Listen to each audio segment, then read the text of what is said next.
Assalamualaikum warahmatullahi wabarakatuh.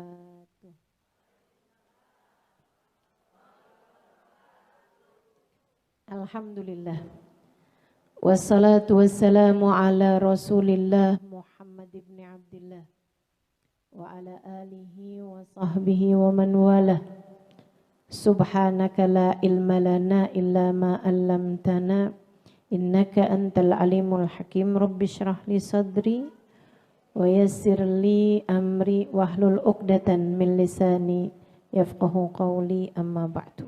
Kita sekarang masih dalam rangka bergembira, berbahagia atas bulan Rabi yang merupakan bulan lahirnya baginda kita Nabi besar Muhammad sallallahu alaihi wasallam. Mudah-mudahan tidak terhalang dari semua keberkahannya, insyaallah. Tidak terhalang dari semua keberkahan baginda kita Nabi besar Muhammad.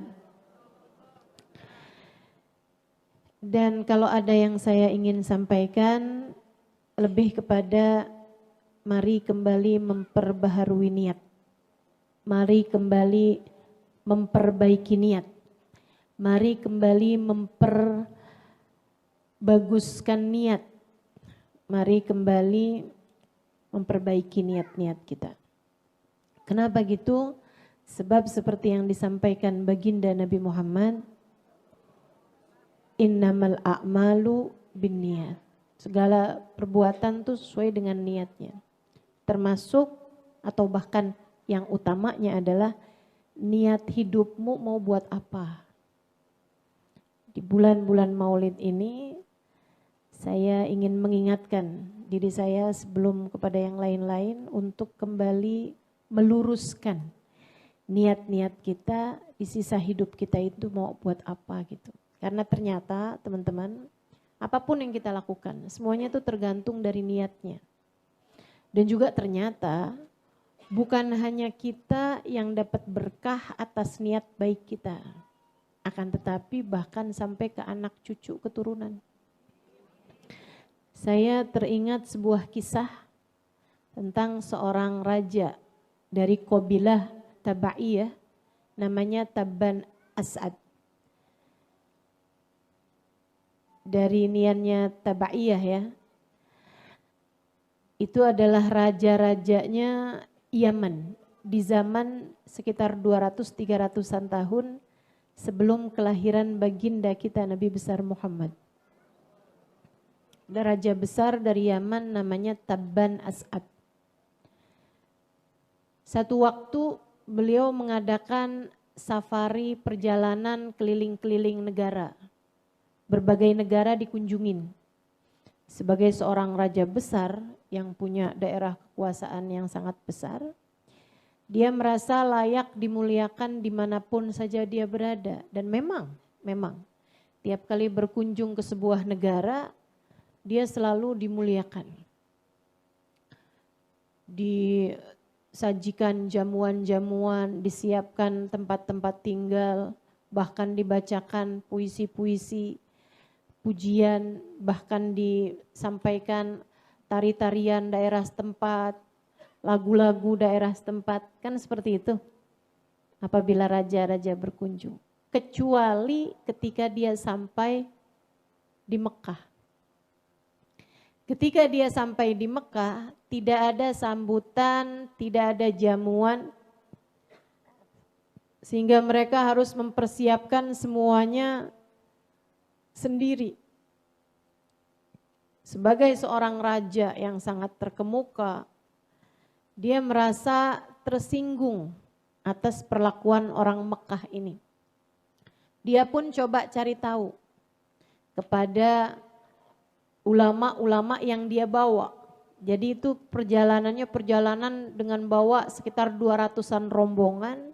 Di antara mereka ada panglima perang dan seterusnya, ada menteri-menterinya dia. Dan juga ada beberapa ulama-ulama yang mengikuti ajaran agama yang telah ada, baik ulama Yahudi maupun ulama Nasrani pada masa tersebut. Dia panggilin ulama-ulama ahli-ahli kitab ini, dia tanya kepada mereka, Di semua negara-negara saya sangat dihormati, dimuliakan. Kedatangan saya dielulukan. Kenapa di negeri ini saya tidak diperlakukan demikian? Ulama tersebut menjawab, para ulama itu menjawab, karena mereka punya sesuatu yang sangat dimuliakan, dengannya mereka tidak dapat memuliakan yang lain. Apa itu? Ka'bah. Rumah Tuhan dibangun di sini. Mereka merasa punya Ka'bah yang sangat mulia, siapapun harus memuliakan, dengannya mereka tidak memuliakan yang lain. Marah raja ini, kemudian niat dalam hatinya, akan saya hancurkan Ka'bah hingga rata dengan tanah. Di hati, tidak dia sampaikan niatnya tersebut. Tapi sejak dia berniat itu, dia tidur malam, bangun pagi harinya dia terkena sakit. Sakit yang sangat berat hingga membuat dia minta didatangkan dokter-dokter, tabib-tabib dari berbagai macam tempat. Termasuk juga tabib yang ada dia punya, semuanya juga berusaha untuk mengobati dia, mencarikan obat untuk sakitnya dia ini, tapi enggak kunjung sembuh-sembuh juga. Berhari-hari. Sampai satu waktu, di antara tabib-tabib yang didatangkan, ada yang bilang begini, saya akan menyembuhkan sakit Tuan ini, Tuan Raja ini, tapi saya minta bicara 4 mata aja. Kebetulan enggak pakai kacamata. Baiklah kalau begitu. Dikeluarkan semua ajudan meskipun mereka khawatir kan. Tuh kalau udah berdua gitu kan mau diapa-apain bisa aja gitu. Apalagi lagi sakit kan. Takutnya ditaruhin sianida gitu. Di kopi. Tapi karena rajanya udah gak tahan sama sakitnya, diminta kepada ajudannya semuanya buat keluar. Pendamping, pengawal, asisten semua dikeluarin. Tinggallah mereka berdua. Tabib ini kemudian bilang sama Tuan Rajanya ini, Raja, sakitnya yang dialami Tuan Raja ini bukan sakit biasa. Ini adalah sakit hukuman dari Tuhan. Hukuman dari Allah atas niat yang Tuan Raja niatkan dalam hati Tuan. Saya enggak tahu itu apa, tapi silahkan Tuan bertaubat atas apa yang Tuan niatkan. Dengannya saya yakin Tuhan akan memaafkanmu. Rajanya langsung ingat dong sama niatannya untuk menghancurkan. Dan teman-teman saudariku sekalian, Allah memang memperlakukan kita ini membalas, menulis pahala dan juga menulis dosa sesuai dengan perbuatan kita. Tapi menilai kita sesuai dengan niat kita. Sekali lagi, malaikat-malaikat memang menuliskan pahala dan dosa atas apa yang kita kerjakan. Akan tetapi Allah menilai kita sesuai dengan niat. Apapun, kamu mau nikah niatnya apa? Ngerjain apapun. Itu Allah nilai sesuai dengan niat. Bahkan saya ngajar. Perbuatan baik. Menyampaikan ayat, menyampaikan Quran. Menyampaikan pesan-pesan Allah. Tapi Allah yang tahu apa niat saya. Allah menilai atas apa yang saya niatkan. Jika di dalamnya ternyata hanya sekedar keinginan-keinginan duniawi, ia menjadi tak bernilai sama sekali. Semuanya tergantung dari niat, teman-teman. Dan masalahnya niat ini yang tahu Allah. Niat yang tahu Allah. Jangankan hajat-hajat besar, urusan-urusan besar. Bahkan sekedar berwewangian. Kata Nabi Muhammad, man tatayyaba lillah laqiyallah wa rihuhu atyab minal misik. Wa man tatayyaba li ghairillah laqiyallah wa rihuhu antan minal jifah. Siapa yang berwewangian karena Allah, pakai minyak wangi. Tapi dia melakukannya karena Allah. Mau menghadap Allah, mau sholat, wangi-wangian dulu . Mau ngajar, wangi-wangian dulu . Kenapa gitu? Biar pantas dilihat sama Allah, biar pantas dicatat sama malaikat. Mau bersolawat, wangian dulu . Nabi Muhammad wangi katanya. Mudah-mudahan biar saya juga wangi, jadi dihadiri para malaikat, mau mencatat amal perbuatan saya. Mau berhadapan dengan suami, berhadapan dengan anak, orang tua, mahram-mahram kita. Biar orang senang, mau kumpul sama perempuan-perempuan. Biar mereka tidak terganggu dengan bau saya, dan biar orang senang, cium wangi kita, aroma kita, menyenangkan orang, kan juga ada pahalanya. Saya melakukannya karena Allah SWT. Laqiyallahu wa rihuhu atyab minal misik. Dia nanti akan berjumpa dengan Allah, baunya lebih wangi daripada bau misik, bau kasturi. Wa man tatayyaba li ghairillah. Sama-sama pakai minyak wanginya. Tapi dia memakai minyak wangi li ghairillah, bukan karena Allah.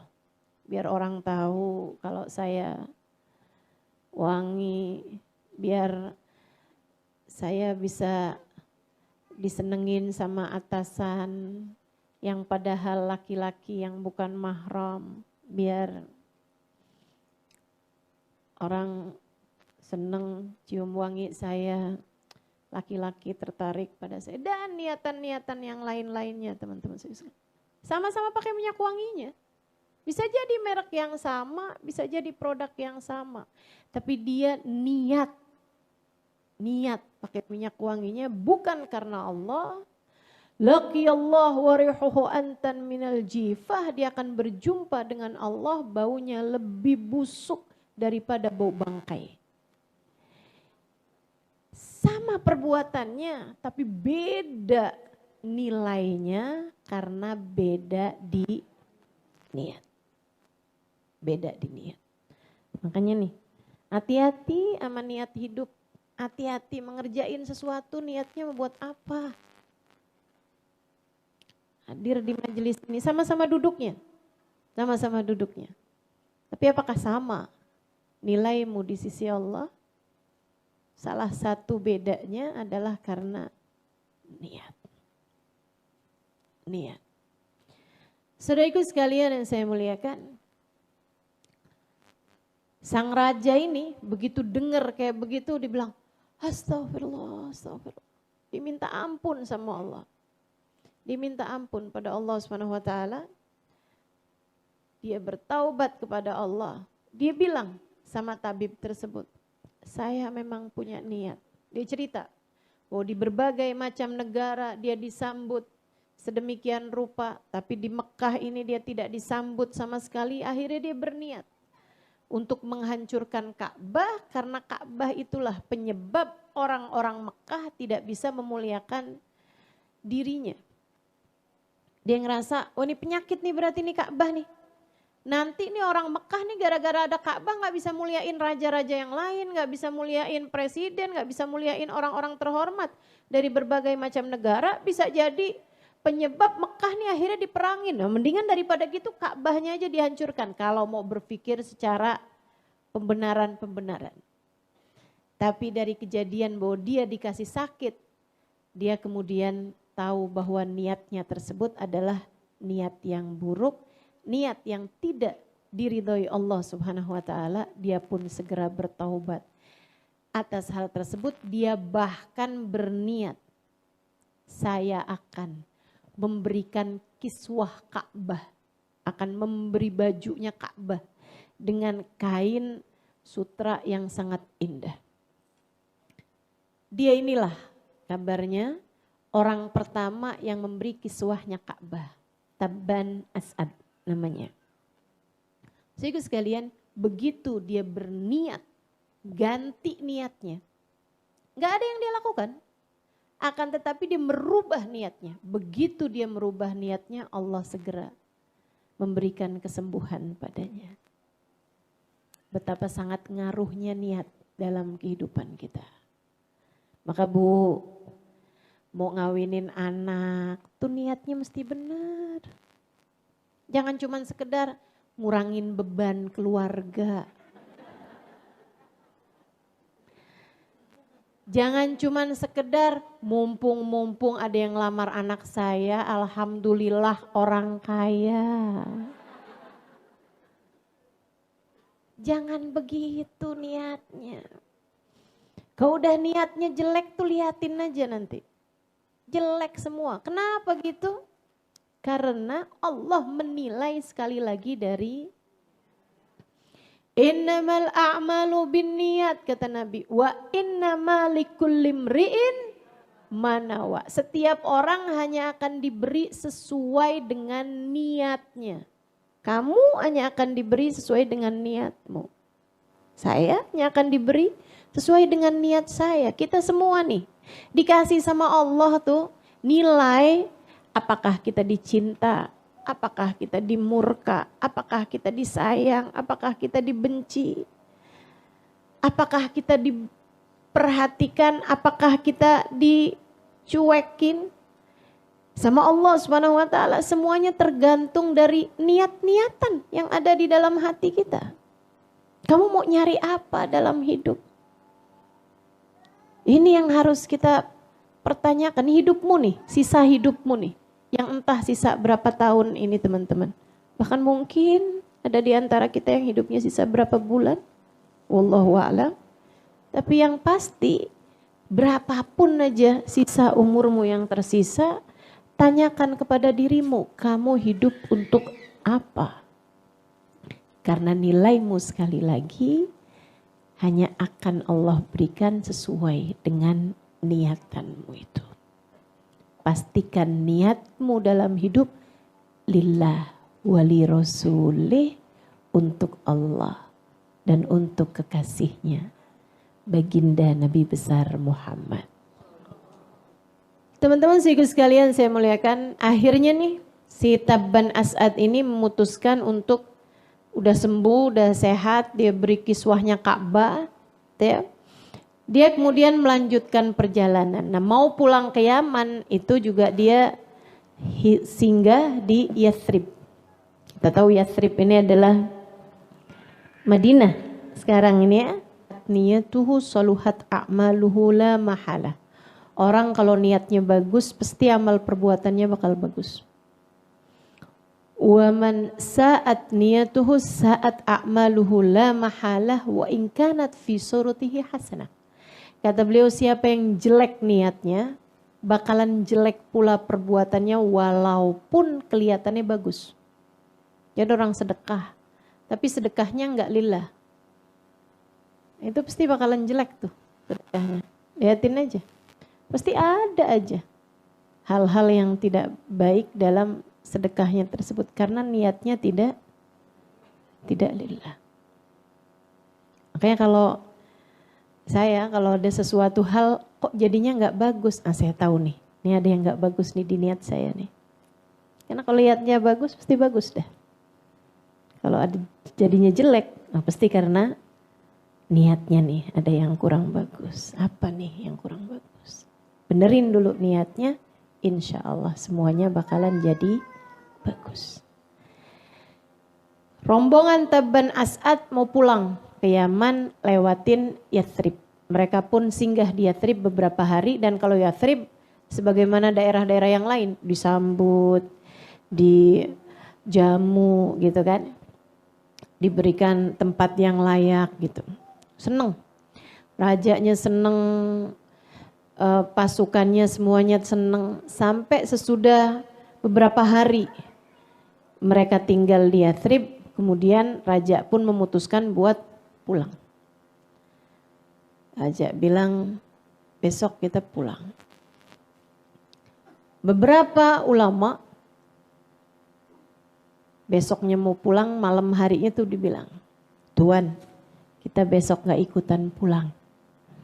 Oh kenapa gitu? Udah ketemu calon istri di sini apa gimana nih? Kok nggak mau pada pulang? Saya dan beberapa orang lah disebutkan, beberapa belas orang gitu. Nggak mau pulang. Oh kenapa? Dan yang minta untuk tetap di situ tuh ulama-ulamanya. Orang-orang ahli kitab. Yang bisa baca gitu. Di zaman itu orang bisa baca itu langka sekali. Dan orang yang ulama ya, menyembah Allah Subhanahu wa taala, mengikuti ajaran nabi-nabi yang sebelumnya. Kenapa kalian gak ikutan pulang? Kita berangkat bersama, mestinya kita pulang bersama. Saya gak akan izinkan kecuali kalian memberi alasan yang masuk di akal saya dan bisa saya terima. Para ulama tersebut menjawab, Tuan, di negeri ini kalau kami baca-baca dari kitab-kitab yang terdahulu, kami baca-baca, akan jadi tempat hijrahnya Nabi akhiruz zaman. Yathrib ini akan jadi tempat hijrahnya Nabi akhiruz zaman. Kami kepengen tinggal di sini biar nanti ketika Nabi akhiruz zaman itu hijrah kemari, anak cucu kami yang akan menyambutnya. Niat. Itu tadi yang saya bilang ya. Niat itu, niat baik tuh ngasih manfaat bukan hanya ke diri sendiri teman-teman. Tapi juga ke anak cucu. Makanya kalau ke teman-teman liatin ya sampai dengan sekarang. Anaknya ulama tuh ya soleh-solehah gitu. Anaknya ulama, anaknya aulia itu biar kata misalnya gitu ya ibadahnya kurang-kurang. Pasti ketambel sama hal-hal yang lain. Hatinya baik-baik. Gitu kan? Kenapa bisa begitu? Niat baik orang-orang tuanya. Niat baik orang-orang tuanya. Wow, pantesan ya Ustazah, saya kok susah jadi baiknya nih karena bapak saya bukan ulama. Kakek saya bukan aulia. Nah, kalau kamu ngerasanya kayak begitu, kamu harus jadi baik biar anak cucumu nanti merasakan nikmatnya jadi cucunya orang soleh. Biar anak-anakmu ke bawah ngerasain nikmatnya jadi cucunya orang-orang yang punya niat-niat yang bagus. Sebab yang namanya niat tuh ngaruh banget teman-teman. Itu sebabnya kenapa orang Madinah gampang banget diajakin Islamnya. Itu karena kakek-kakeknya tuh. Kakeknya 200 tahun, 300 tahun sebelum terutusnya baginda Nabi besar Muhammad. Sudah punya niatan baik bahwa tempat ini akan jadi tempat hijrahnya Nabi akhiruz zaman. Kami ingin, kami berharap, kami berniat. Kami akan tinggal di sini agar nanti ketika nabinya datang kemari, anak cucu kami yang akan menyambutnya. Kata rajanya, alasan kalian dapat saya terima. Saya izinkan kalian gak ikutan pulang barengan sama saya dan saya akan kirimkan bantuan-bantuan pada kalian biar kalian bisa hidup mapan di sini sebagai ulama-ulama saya. Baik hatinya rajanya. Dia malah kemudian bikin surat. Besok paginya ketika dia pulang dia titipkan suratnya kepada pimpinan ulama yang tadi malam menghadap sama dia itu. Isi suratnya, min Malik Yaman Tabban As'ad. Dari Raja Yaman Tabban As'ad ila Nabi akhir zaman, kepada Nabi akhir zaman. Dia bilang, saya tidak berjumpa denganmu sebab saya tak hidup bersama denganmu. Namun andai, niat nih sekali lagi nih, andai saya hidup sezaman denganmu, wahai Nabi akhir zaman, kepadamu aku akan menjadi sahabat ataupun kerabat. Maksudnya andai aku hidup bersama denganmu, saya akan membelamu habis-habisan, saya akan berada di belakangmu, saya akan menjadi sahabatmu atau saya akan menjadi kerabatmu. Gulung surat itu disampaikan kepada pimpinan ulama yang dia tinggalkan. Dia jadikan surat itu sebagai wasiat. Ketika dia mau meninggal dunia, dikasihkan kepada anaknya. Anaknya ketika mau meninggal dunia, kasihkan kepada cucunya, terus ke bawah. Sampai beratus tahun kemudian. Saat Nabi Muhammad datang hijrah bersama dengan Sayyidina Abu Bakr Siddiq. Alaihi ridwanullah. Nabi berangkat setahun sebelumnya. Itu orang-orang Yathrib datang berkunjung kepada Nabi Muhammad untuk membaiat. Setahun sebelumnya lagi, berarti 2 tahun sebelum itu, datang beberapa rombongan orang Yathrib, enggak tahu-tahu tentang Islam, mereka datang untuk haji. Haji tahun itu ada banyak banget orang-orang kafir Quraisy ngasih pengumuman.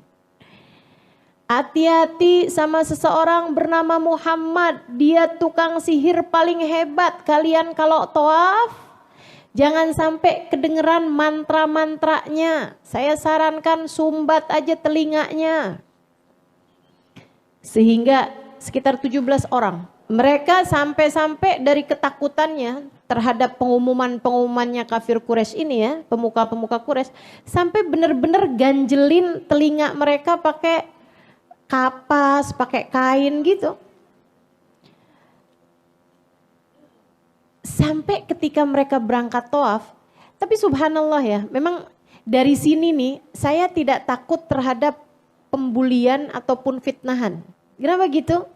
Justru itu adalah sarana buat promosi sebenarnya.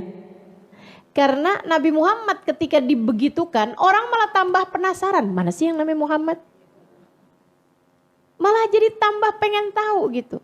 Sampai ketika Nabi Muhammad datang, nah ini kan dalam pikiran mereka kan, tukang sihir paling hebat, mantranya paling kuat gitu kan. Orang ngebayangin tukang sihir pasti jelek, nyeremin. Betul gak? Sampai ketika Nabi Muhammad masuk buat tawaf. Nabi ketika masuk buat tawaf teman-teman, seorang di antara mereka, orang kafir Quraisy, Muhammad, hati-hati. Mereka kan ngelirik kan. Oh, cakep gitu ya. Man ra'ahu badihatan habah. Dalam Maulid Ad-Dibai disampaikan. Orang tuh kok pertama kali lihat Nabi Muhammad langsung karismanya Nabi itu membuat mereka terkesima gitu. Cahayanya Nabi Muhammad membuat mereka menundukkan kepala. Mereka tahu man ra'ahu alima annahu laysa biwajhin kadzab. Siapapun lihat Nabi Muhammad tahu bahwa wajah yang seperti ini bukanlah wajah pembohong. Ini si orang penuh rahmat, penuh cinta, penuh kasih sayang. Jadi itu mereka mulai lirik-lirik Nabi Muhammad, lirik-lirik Nabi Muhammad. Nabi kemudian membacakan ayat-ayat firman-firman Allah. Mereka mulai melepaskan sumbatan-sumbatan telinga mereka. Dan mereka orang-orang yang belajar. Mereka orang-orang yang ngerti. Ketika dengar ayat-ayat tersebut, taulah mereka bahwa itu bukanlah mantra. Melainkan wahyu. Kenapa gitu? Sebab orang Madinah, orang Yathrib itu tinggal banyak di antara orang-orang Yahudi. Mereka biasa dengarkan Taurat. Mereka biasa dengarkan firman-firman Allah yang turun kepada Nabi Allah Musa alaihissalam. Saudara sekalian yang saya muliakan, sehingga akhirnya mereka berdiskusi. Kamu dengar gak tadi? Kamu dengar gak tadi? Pas udah nyampe ke tenda-tenda mereka. Dia bilang iya dengar. Ya ampun, akhirnya Nabi yang ditunggu-tunggu sama orang Yahudi. Ternyata sekarang sudah ada juga. Iya betul. Nah, barangkali salah satu di antara mereka atau beberapa orang di antara mereka adalah cucu-cucu dari ulama-ulama yang waktu itu datang ke Yathrib dan memilih untuk tetap tinggal. Saudaraku sekalian, pada malam-malam terakhir mereka ada di Mekah, mereka datang ke rumah Nabi Muhammad, minta dibacakan firman-firman Allah, kemudian mereka pun masuk dalam agama Islam. Mereka masuk dalam agama Islam, pulang ke negeri Yathrib, mulai dakwah pelan-pelan, ngajakin orang cerita-cerita sedikit-sedikit, sampai beberapa di antara mereka ketika datang musiman haji berikutnya, mereka datang ke Mekah untuk membaiat Nabi besar Muhammad SAW. Datang tuh ke Mekah, baiat nama Nabi, lumayan banyak jumlahnya, itu ya, ada sekitar 70-an orang. Kemudian mereka pulang dengan membawa serta Mus'ab bin Umair, dikirimkan sama Nabi buat ngajarin mereka Islam, mengajarkan mereka Al-Quran.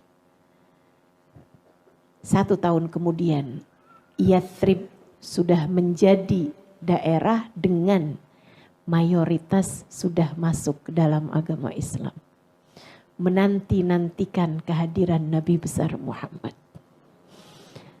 Nabi berangkat bersama dengan Sayyidina Abu Bakar, seperti yang kita tahu ceritanya. Saya tentu tidak akan menceritakan itu semuanya. Sayyidina Abu Bakar itu orang Yathrib udah dari beberapa hari sebelumnya nungguin kapan nih nabinya datang, kapan. Katanya nabinya udah berangkat loh, kok gak nyampe-nyampe ya. Kok gak nyampe-nyampe, udah pada istilah orang kampung nih udah ngelabur rumahnya, udah pada rapi-rapiin rumah. Kan Nabi belum punya rumah, siapa tahu di rumah saya, rumah saya mah gede, kayaknya di rumah saya dah. Semua berharap-harap. Sampai ketika Nabi Muhammadnya beneran datang, itu mereka semuanya keluar dari rumah, mereka menyambut baginda kita Nabi besar Muhammad sallallahu alaihi wasallam. Anak-anak, perempuan-perempuan, mereka udah dari beberapa hari sebelumnya mempersiapkan lagu-lagu, mempersiapkan syair-syair menyambut kehadiran baginda kita Nabi besar Muhammad sallallahu alaihi wasallam. Mereka kebanyakannya belum pernah lihat dong Nabi Muhammad. Karenanya Sayyidina Abu Bakar, waduh gimana nih? Ini kan kita berdua nih, orang belum tahu siapa yang Nabi Muhammad. Sama Sayyidina Abu Bakar, Nabi Muhammadnya ditutupin kain surbannya Sayyidina Abu Bakar.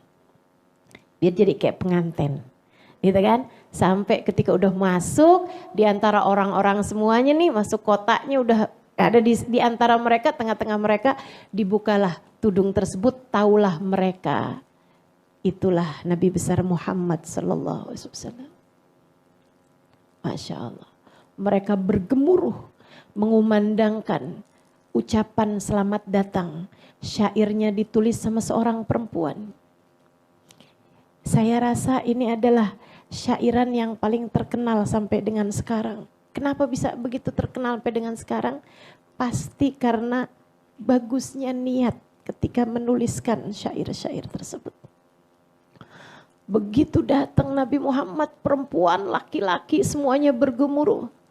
Tala'al badru alaina min thaniyatil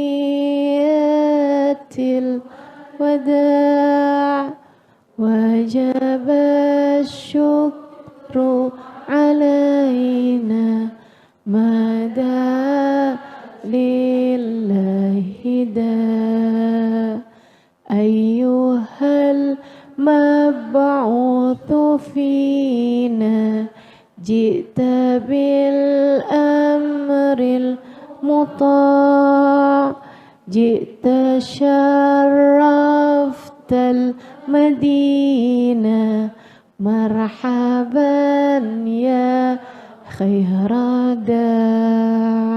Tala'al badru alaina, purnamanya sudah datang kepada kami. Min thaniyatil wada, dari arah bebukitan kota Mekah. Wajib syukru alaina, kita harus mensyukurinya. Mada alillahi da, sebab dia akan mengajak kita ke jalan Allah. Ayyuhal mab'uthu fina, wahai yang terutus kepada kami. Ji'ta bil amril muta, engkau datang membawa syariat yang siap akan kami patuhi.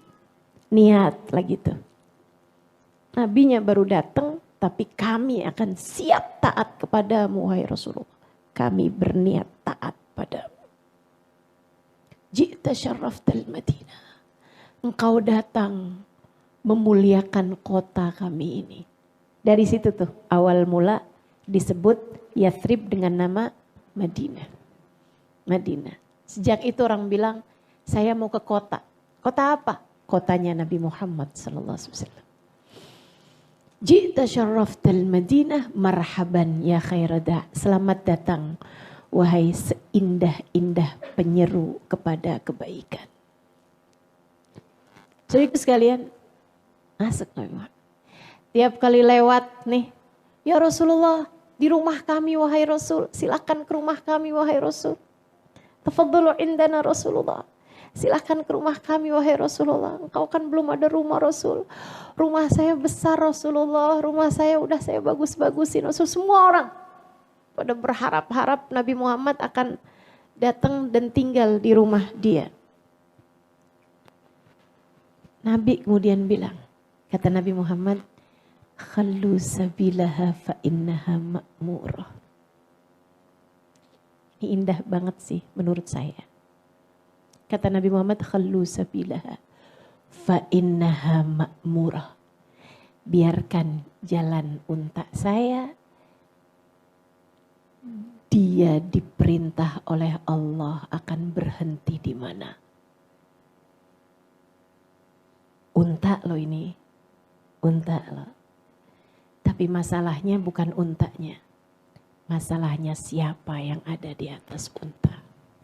Untanya siapa. Kamu orang, saya juga. Masalahnya bukan pada kamu siapa. Tapi masalahnya kamu hidupnya buat apa. Di hatimu ada siapa. Unta ketika jadi miliknya Nabi Muhammad, ketika erat hubungannya sama Nabi Muhammad, ketika Nabi Muhammad yang ada di atas punggung unta tersebut, ia menjadi makmurah, diperintah langsung oleh Allah Subhanahu wa taala. Kamu kalau dalam hatimu ada Nabi Muhammad, dirimu akan menjadi seseorang yang dipandang oleh Allah. Menjadi seseorang yang makmurah minallah. Diperintah oleh Allah Subhanahu wa taala. Kamu jadi tahu harus berbuat apa. Kamu jadi tahu harus belok kemana. Kamu jadi ngerti harus ngomong apa. Kamu jadi paham gimana cara ngadepin anakmu, gimana cara ngadepin suamimu. Kamu jadi paham harus berbuat apa, memilih apa dalam segala keadaan. Kenapa gitu? Karena ada Nabi Muhammad, ada cahayanya Allah di dalam hatimu itu. Khallu sabilaha fa innaha ma'murah. Jadi kita paham nih dari sini nih. Kenapa ya saya sering bingung dalam kehidupan? Gak ada Nabi Muhammad dalam hatimu sepertinya. Kurang cahaya dalam hatimu. Cahayanya dapatnya di mana? Cahaya Allah, bagindamu Nabi besar Muhammad. Begitu ada cahaya Allah dalam hatimu, kamu gak akan bingung-bingung lagi. Kamu tahu harus apa, harus gimana, harus bicara apa, kapan harus diam, kapan harus bicara. Udah bukan dari hawa nafsumu lagi, bahkan bukan dari ilmumu lagi, akan tetapi dari cahaya Allah. Dan cahaya mana yang lebih terang dari cahaya Allah? Benerin niat, pastikan ada Nabi Muhammad dalam hatimu. Bener dah pasti hidupnya. Dah pasti bener hidupnya. Akhirnya sejak Nabi Muhammad bilang khallu sabilaha fa innaha ma'murah, udah gak ada lagi dah yang mempersilahkan Nabi untuk ke rumah saya aja Rasul, ini rumah saya Rasul, gak ada lagi. Tinggal sekarang deg-degan. Tiap Nabi Muhammad lewat depan rumahnya, ya Allah mudah-mudahan untanya berhenti nih, untanya berhenti. Pas lewat, ya sebelahnya nih, rumah saya, berhenti, 1, 2, 3, 4, 5, ya nggak berhenti, lewat lagi. Sampai ketika lewat rumahnya Abu Ayyub Al-Ansari. Ketika lewat rumahnya Abu Ayyub Al-Ansari, malah Abu Ayyub pikirnya kayak begini, gak mungkin berhenti di rumah saya. Kenapa gitu? Saya punya banyak anak kecil. Rumah saya juga gak seberapa besar. Lagi pula siapa saya? Sampai Nabi Muhammad mau berhenti di rumah saya. Kabarnya, ketika Allah melihat ketawaduan hati Abu Ayyub. Man tawadhu rafa'ahullah. Siapa yang tawadu, Allah menaikkannya di sisinya. Ketika Allah lihat hati Abu Ayyub merasa diri bukan sesiapa, Allah kemudian memberhentikan untanya Nabi besar Muhammad SAW. Abu Ayyubnya begitu ngelihat Nabi Muhammad berhenti, bingung dia. Hah, Nabi Muhammad berhenti rumah saya. Ya Allah. Dia langsung masuk ke dalam rumahnya.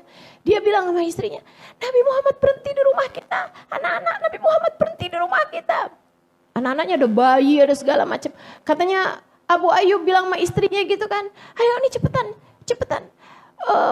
Yang berantakan di atas, cepetan turunin ke bawah. Rumahnya tingkat. Dia pikir pasti Nabi Muhammad mau di atas kan. Pasti Nabi Muhammad harus di atas. Enggak mungkin Nabi Muhammad di bawah kan. Jadi yang berantakan tuh semuanya ditaruhin di bawah semuanya. Nabinya, ini rumahnya siapa nih? Abu Ayyub Rasulullah. Mana orangnya? Mana dia Abu Ayyub? Panik. Emang tuh panik banget tuh, saya tahu tuh rasanya Abu Ayyub tuh. Pernah soalnya rumah saya kedatangan secara mendadak guru saya, ya ampun paniknya. Yang berantakan di luar saya masukin ke dalam kamar. Tahu-tahu Habib Umarnya dibawa ke dalam kamar, waduh. Aduh. Hari itu saya tahu rasanya jadi Abu Ayyub Al-Ansari. Masya Allah. Nabi Muhammad, Abu Ayyub keluar. Rumah saya Rasulullah. Silakan Rasul, naik ke atas. Kata Nabi Muhammad, Abu Ayyub boleh gak saya ada di bawah? Kenapa gitu Rasul? Kan saya baru datang Abu Ayyub, kesian yang pada pengen jenguk, banyak diantara mereka orang tua-tua, kesian kalau suruh naik. Iya Rasul, masuk lagi. Tuh yang berantakan taruh naik ke atas. Waduh. Luar biasa. Abu Ayyub cerita, ketika saya menggandeng tangan Nabi Muhammad masuk ke dalam rumah saya merasa saya menggandeng dunia dan seisinya.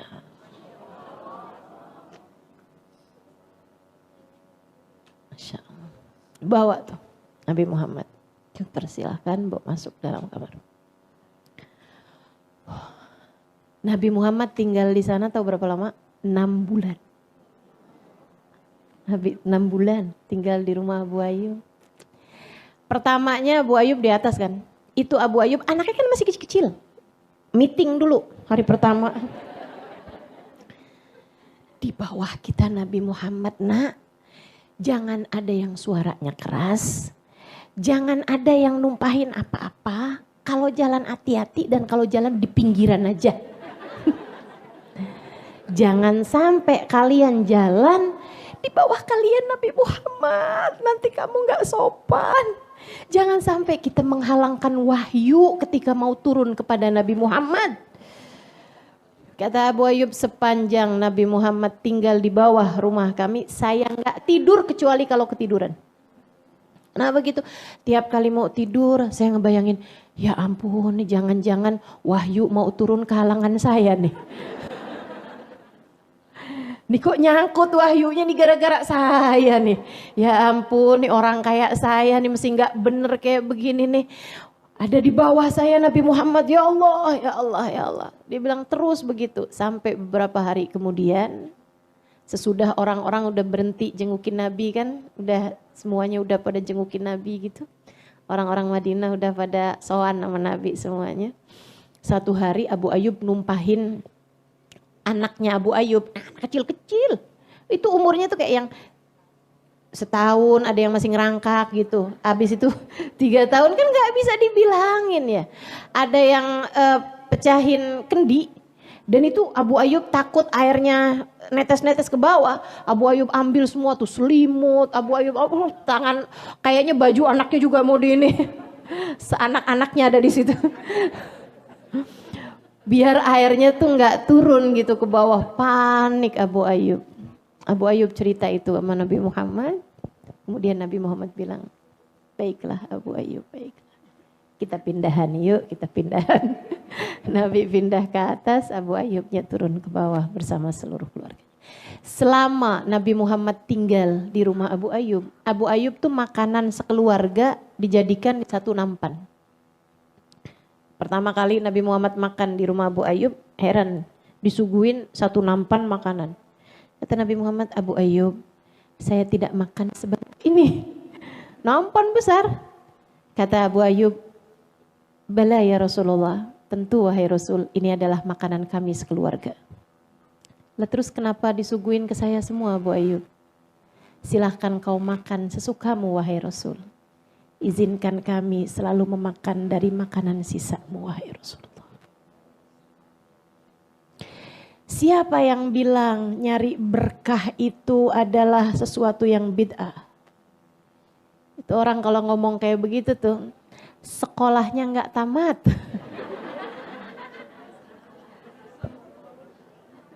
Kayaknya dia DO itu ya.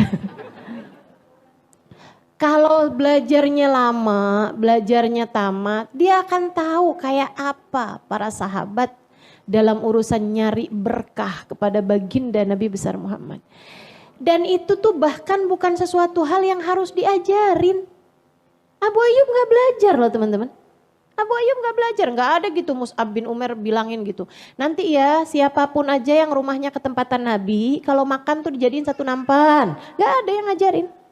Gak ada yang ngajarin. Nanti siapapun yang rumahnya ditempatin sama Nabi, jalannya di pinggiran aja. Biar jangan sampai menghalangi wahyu turun. Gak ada yang ngajarin. Tapi hati yang cinta, hati yang hormat, ngerti bagaimana cara menghormati orang lain.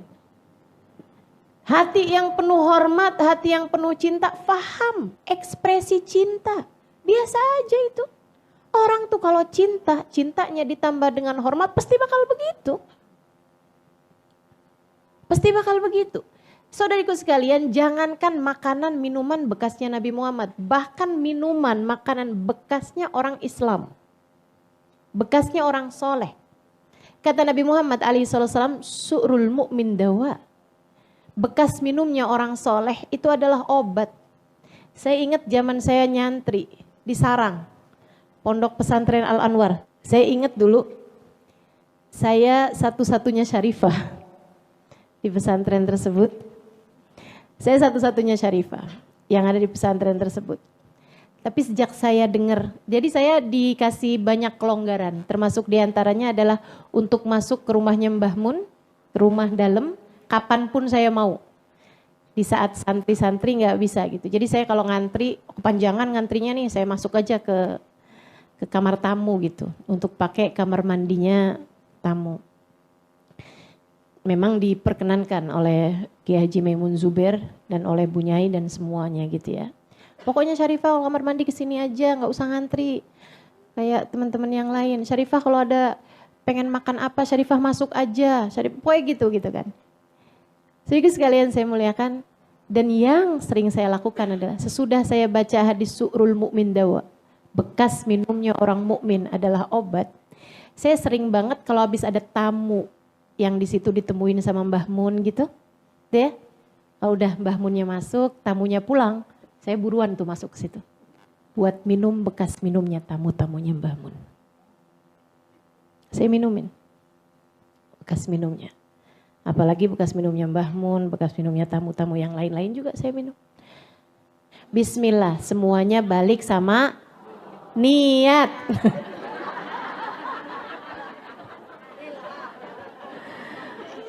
Balik sama kamu niatnya buat apa gitu kan? Sebab Allah akan ngasih sesuai dengan niat. Ketika saya minum bekas minumnya tamu, teman-teman sekalian, saya niatnya mau nyari berkah. Yang katanya Nabi Muhammad, dawa min kulli da. Bekas minumnya orang mukmin tuh obat dari berbagai macam penyakit. Jadi saya minumnya niat, ya Allah ilangin kesombongan, ya Allah ilangin ujub. Ya Allah ilangin nih semua penyakit-penyakit hati, ya Allah bismillahirrahmanirrahim. Saya minum. Kembung-kembung dah. Tamunya banyak ya kan. Insya Allah. Saudaraku sekalian saya muliakan, tuh Abu Ayyub Al-Ansari. Nah nanti tuh habis makanan bekas makannya Nabi Muhammad dibawa naik sama Abu Ayyub. Keluarganya semua ngumpul kan. Itu mereka lagi baca doa mau makan tuh, itu matanya udah panjang, bukan nyari dagingnya yang paling gede yang mana, bukan. Tapi nyari di mana nih bekas tangannya Nabi Muhammad. Gitu habis selesai baca doa, bismillahirrahmanirrahim, waduh langsung rebutan sama bekas tangannya Nabi Muhammad. Yang saya mau ceritakan, di hari pertama Nabi Muhammad sampai di rumah Abu Ayyub malam, ketika semua tamu-tamu sudah pulang, Nabi Muhammad sudah sendirian, Abu Ayyub datang membawa sebuah surat. Wahai Rasulullah, ini adalah surat yang dititipkan oleh ayah saya. Ayah saya mendapatinya dari kakeknya, dari ayahnya. Ayahnya mendapatinya dari ayahnya, dari ayahnya, dari ayahnya. Surat ini dititipkan kepada kakek kami yang pertama. Tinggal di kota Yathrib. Surat ini berasal dari Raja Yaman, Raja Tabban As'ad yang dititipkan kepada kakek kami. Ketika kakek kami memutuskan untuk tinggal di negeri ini, tidak mau pulang karena menunggumu wahai Rasulullah. Berharap anak cucunya yang menjadi orang-orang yang menyambutmu ketika datang ke tempat ini, dan saya adalah cucunya.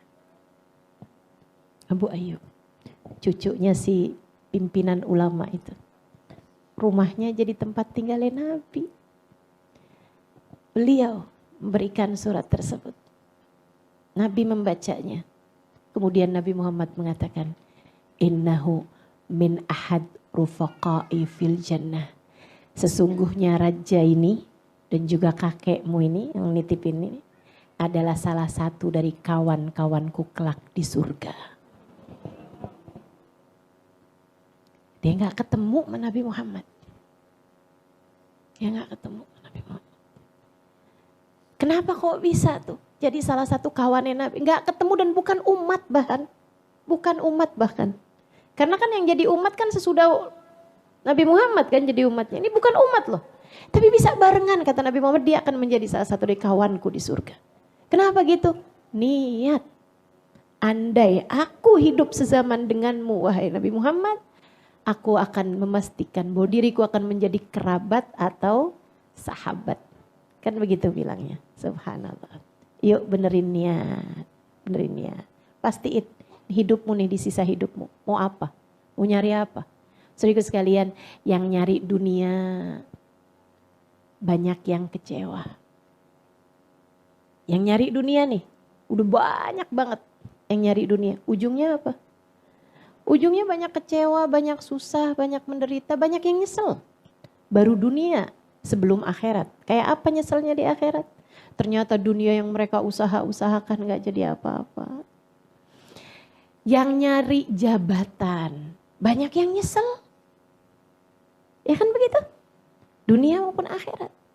Makanya nih yang mesti diperbaiki nih niatnya nih, niatmu. Kalau Allah kemudian menempatkanmu pada sebuah jabatan, niatmu hati-hati, niatmu. Yang nyari cinta manusia, yang nyari popularitas. Kita tahu apakah mereka akan berujung bahagia atau tidak. Kebanyakannya kecewa teman-teman saya sekalian. Karenanya lebih baik dah di sisa umurmu, pastikan kamu mengejar Allah, mencari-cari ridhonya Allah, mengejar Nabi Muhammad, mencari-cari cintanya Nabi Muhammad. Gak akan pernah kecewa, sebab ujungnya adalah surga. Sebab ujungnya adalah pertemuan dengan sang baginda Nabi besar Muhammad sallallahu alaihi wasallam. Dan itu menurut saya adalah jabatan tertinggi. Jika di hari ketika Nabi Muhammad memegang bendera, di hari ketika Nabi Muhammad menjadi pejabat tertinggi akhirat, liwa'ul hamad biyadi, miftahul jannah biyadi, kunci surga aku yang pegang, kata Nabi. Jabatan apa yang lebih tinggi daripada itu teman-teman? Kunci surga aku yang pegang. Biyadi liwa'ul hamad. Di tanganku ada bendera, bendera pujian namanya. Adam wa man dunahu tahta liwa'i yaumil qiyamah. Nabi Adam dan nabi-nabi yang sesudahnya hanya akan berada di belakang benderaku di hari akhirat nanti. Jabatan apa yang lebih tinggi daripada itu? Jika di hari itu kamu ada dalam rombongan, jika di hari itu kamu bahkan ada di saf-saf terdepan, bukankah itu adalah jabatan tertinggi yang Allah dapat berikan kepadamu? Sesusah apapun kamu di dunia, sesedih apapun hidupmu di dunia, jika ujungnya adalah berada di barisan terdepan dalam rombongan Nabi Muhammad, semuanya pantas untuk kamu lakukan. Itu harga yang worth it teman-teman saya sekalian. Itu adalah harga yang pantas untuk kamu bayar. Gak ada artinya kesedihanmu di dunia, kesusahanmu di dunia, pengorbananmu di dunia, perjuanganmu di dunia, jika ujungnya adalah kamu dapat melihat senyum indahnya Nabi besar Muhammad. Maka sisa hidupmu kejarlah Nabi Muhammad. Niatkan apapun yang kamu lakukan, niatkan apapun yang kamu lakukan buat bagindamu Nabi besar Muhammad, buat Allah subhanahu wa ta'ala, buat Islam, buat Islam. Rabbana zalamna anfusana wa illam taghfir lana wa tarhamna lanakunanna minal khasirin. Rabbana atina fid dunya hasanah fil akhirati hasanah wa qina adzabannar bifadli subhana rabbika rabbil izzati amma yasifun. Wassalamun alal mursalin walhamdulillahi rabbil alamin. Wa ila hadratin Nabi Muhammad sallallahu alaihi wasallam. Al-Fatihah. Alhamdulillahirabbil alamin. Iyyaka na'budu wa iyyaka nasta'in. Ihdinas siratal mustaqim. Siratal ladzina an'amta 'alaihim ghairil maghdubi 'alaihim waladdallin. Amin. Allahumma bihaqqil Fatihah, birmatil Fatihah, barakatil Fatihah, taftah lana abwabal khair, tu'amilana mu'amalata ahlal khair, takfina min jamil fitan wal mihan bu'us wa dhair, innaka wali kulli khair, mutafaddil bi kulli khair birahmatika ya arhamar rahimin. Allahumma aslih lana niyatana, Allahumma aslih lana niyatana wa aslih biha a'malana birahmatika ya arhamar rahimin. Allahumma inna nas'aluka ziyadatan fid din, barakatan fil umur, wa sihhatan fil jasad, wa sa'atan fil rizki, wa taubatan qabla al maut, taubatan qabla al maut, taubatan qabla al maut, syahadatan 'indal maut, wa maghfiratan ba'dal maut, wa afwan indal hisab, wa amana minal 'adzab, wa nasiban minal jannah, warzuqna an-nadhar ila wajhikal karim, warzuqna murafaqatan bin nabi sallallahu alaihi wasallam. Allahumma rzuqna hubbaka wa hubba man yuhibbuka wa hubba kulli amalin yuqarribuna ila hubbika waj'al hubbaka wa hubba nabiyyika ahabba ilaina mimma siwakuma. Allahumma rabbana atina fid dunya hasanah fil akhirati hasanah wa qina adzabannar bifadli subhana rabbika rabbil izzati amma yasifun wa salamun alal mursalin walhamdulillahi rabbil alamin. Mudah-mudahan bermanfaat. Kurang lebihnya mohon maaf. Billahi taufiq wal hidayah wal afu minkum. Wassalamualaikum warahmatullahi wabarakatuh.